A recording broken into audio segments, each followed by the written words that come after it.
All right, we continue our coverage of breaking news here on CBS Sports HQ. Deshaun Watson, franchise quarterback for the Houston Texans, has requested a trade. And one note here, since 2018, there's just 3 players with 1,200 and 500 passing yards, so 12,500 passing yards and 100 or more quarterback rating. It's Patrick Mahomes, it's Aaron Rodgers, and it's Deshaun Watson. Watson's made it clear now he does not want to stay in H-Town. It's a team that's lost a lot of its star talent, and because of a trade to Laramie Tunsil, the Miami Dolphins, they're not going to have picks at the top. You're taking a look at what they do have in the 2021 draft. They got a new GM and a new head coach, a lot to deal with there within the Texans franchise. All right, with more on the Deshaun Watson trade request, Tommy Tran along with senior NFL writer Pete Prisco. Pete, I know you're fired up about this. What's your take here from the news today? Don't trade him.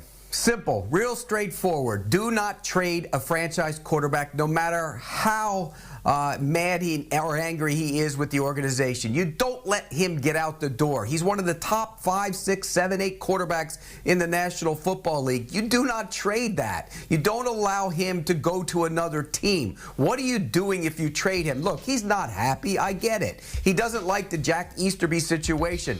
He signed the contract last September with Cal McNair, who is the owner of the team. Jack Easterby was in the organization when he put pen to paper. So now all of a sudden, what doesn't he like? Okay, he doesn't like Jack Easterby. But now you have a new coach. Give David Culley a chance. Sit down with him. Talk to him. See what he thinks. I had somebody in the league tell me today that they were going to try and facilitate a relationship between Culley and Deshaun Watson before the situation gets out of hand. Sit down with the guy and meet with him. I don't get it from Watson's standpoint. I understand frustration. But you signed that contract in September, and now you want out? Just doesn't make a lot of sense. All right, so I've obviously gotten your take on the situation. Now, we've heard, Pete, that we're talking about 3 first-round picks, maybe more. Would anything additionally to that change your mind about letting a guy like Deshaun Watson go? No, absolutely not. I mean, now you have to start all over again. You have to start. He's a young franchise quarterback. Those guys come around once every couple of years. Why would you have to trade him, start all over again, and bring a new quarterback in? Obviously, if you make a deal, let's say they made a deal with the Jets. They got the number 2 overall pick. You're going to use that pick on a quarterback. And if you do, you have no idea if he's going to be the guy. You know what you have in Watson. Why start all over again? Keep him as your quarterback. Mend the fences. If you have to get rid of Jack Easterby, get rid of Jack Easterby. Deshaun Watson is more important to that franchise than Jack Easterby is. Hey, you cover this league a long time. We heard draft day stories of players not wanting to go to teams. We have a situation here where a player, a great one at that, but still on the rise. Can you remember a time when a player of Deshaun Watson's caliber has wanted out and gotten out? Well, Carson Palmer did. Remember, way back in the day, he didn't want to be in Cincinnati anymore, and he got traded to the Oakland Raiders and didn't really succeed that well in Oakland and ended up in Arizona and became a pretty good player. So I've seen it happen. But again, we're getting to a time where, you know, these quarterbacks, they are very important to the game of football. We know that. When Carson Palmer did it, I didn't like it then either. I don't like it now. Remember last year, Joe Burrow didn't want to play in Cincinnati. All those rumors out there as well. Look, you got paid a lot of money in September. If you don't like it now, complain, you know, moan and groan. But if you're the Texans and you don't want to trade him, don't trade him.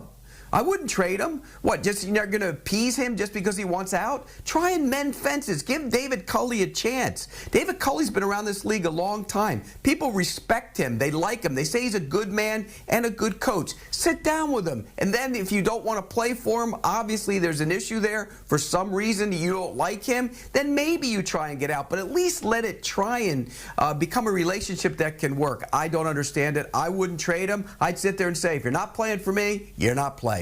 All right, a lot of people will be going to Cal McNair, the easy scapegoat here. What about Deshaun Watson and him in terms of the player, maybe public perception? Pete, do you think any of this falls negatively on the quarterback?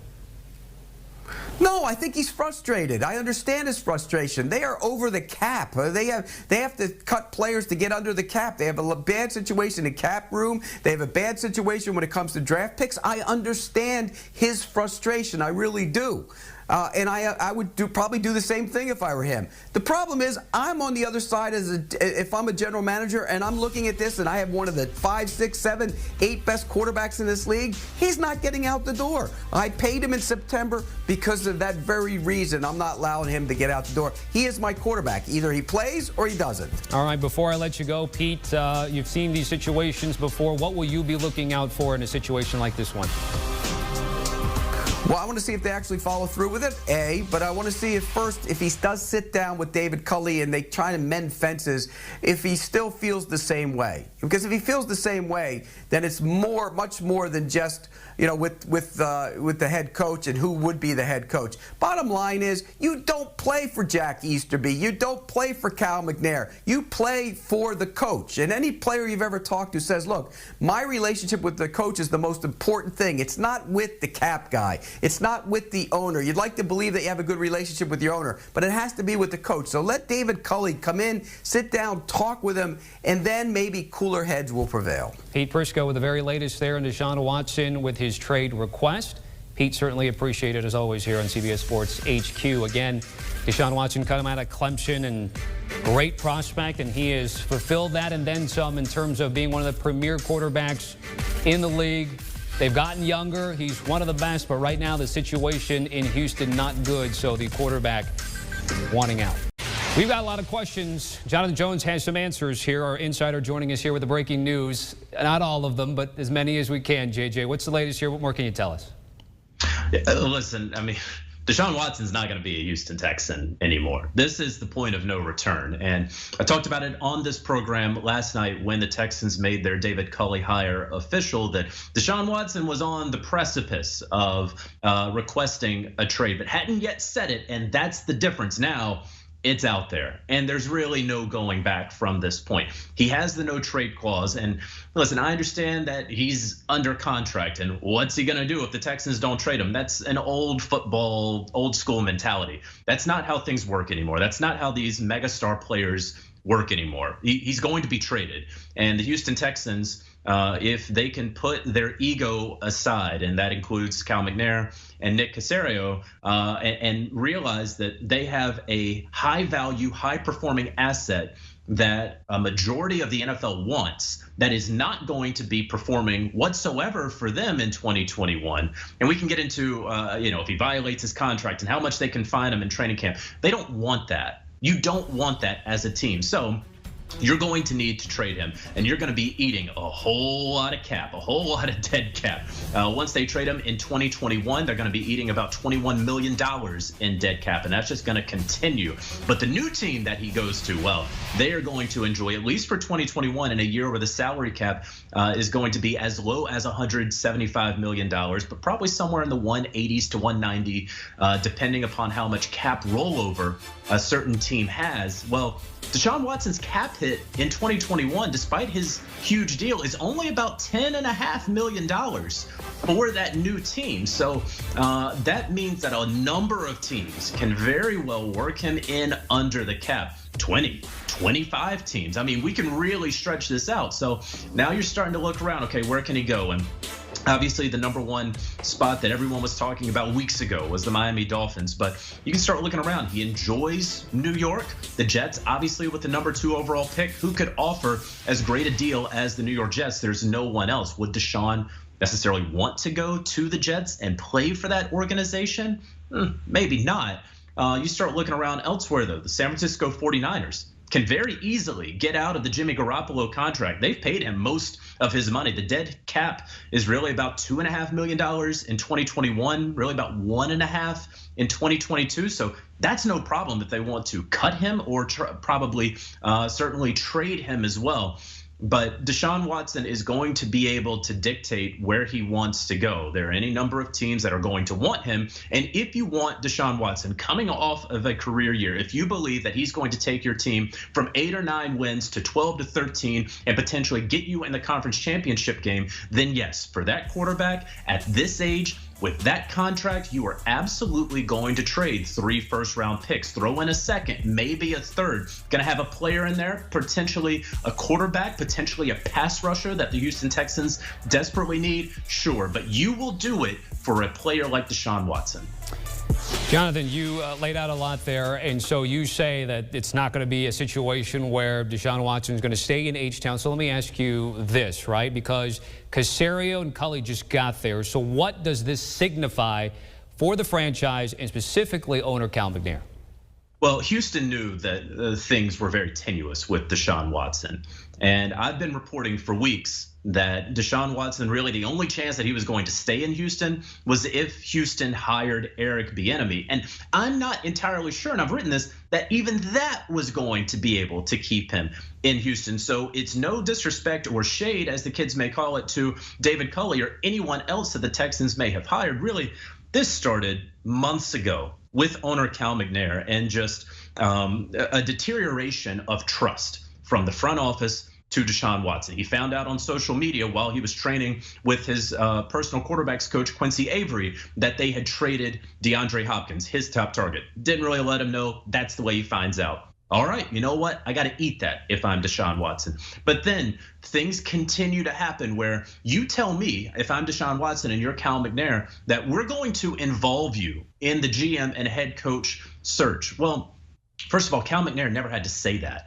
He shouldn't have said that, frankly, but he did. And so when you do say it, you have to follow through. And instead, Deshaun Watson, while he's on vacation, finds out via Twitter that the Houston Texans are going with Nick Caserio as GM. Again, no disrespect necessarily to Nick Caserio in that hire. It's just that you told me what you were going to do, that you were going to clue me in, and you did not. And then it continues where I find out later that you still haven't even put in an interview request for the guy that I told you, hey, I like this guy, in Eric Bieniemy, the Kansas City offensive coordinator. The disrespect just continued, and there are plenty of other things and other small details behind the scenes over the last couple of years since Cal McNair has taken over for his late father that have just been percolating for Deshaun Watson. And ultimately, there's just been a level of disrespect that Deshaun Watson has felt. Whether the viewer here believes it or not, he has felt that. It is very real to him. And because of those reasons, he's out.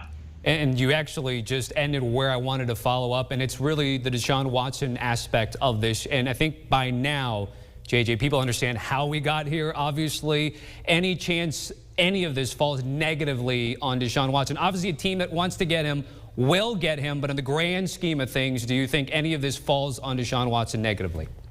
I don't think so, because we've seen what sort of train wreck the Houston Texans have been so publicly for the last, going back to the DeAndre Hopkins trade and what he was traded for. We understand that Cal McNair gave Bill O'Brien far too much power. Wasn't a bad coach, was a bad GM and coach. Shouldn't have done that. And everything just trickled down from Cal McNair decisions. We have read the reports about Jack Easterby and how he has gone from character coach and sort of spiritual advisor to all of a sudden running a franchise. We saw how the Texans hired a search firm, spent hundreds of thousands of dollars on a search firm, and had some Hall of Fame members try to advise them. And then what happens? Well, you just hired the guy that you tried to hire last year, but you got hit with a tampering charge from the New England Patriots. The guy that everybody in the league thought was going to Houston wound up in Houston. You have Andre Johnson, one of the favorites of the franchise, who never speaks out, really positively or negatively, but certainly never speaks out negatively, who says, listen, this is wrong. You guys got to free my guy. Deshaun, what's going on?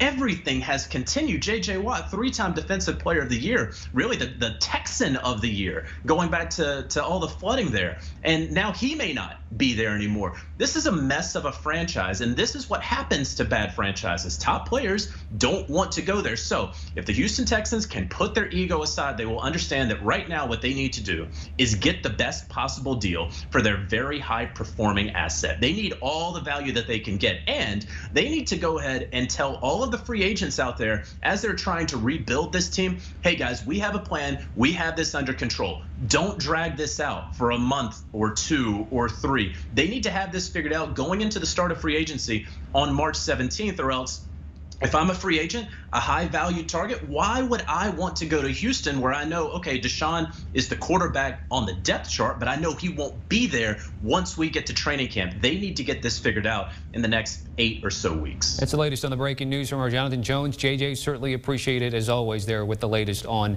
Deshaun Watson and that trade request. Do you want a sports network that delivers everything that matters about the game? The highlights, the picks, the instant analysis, no yelling, no fake debates, no politics.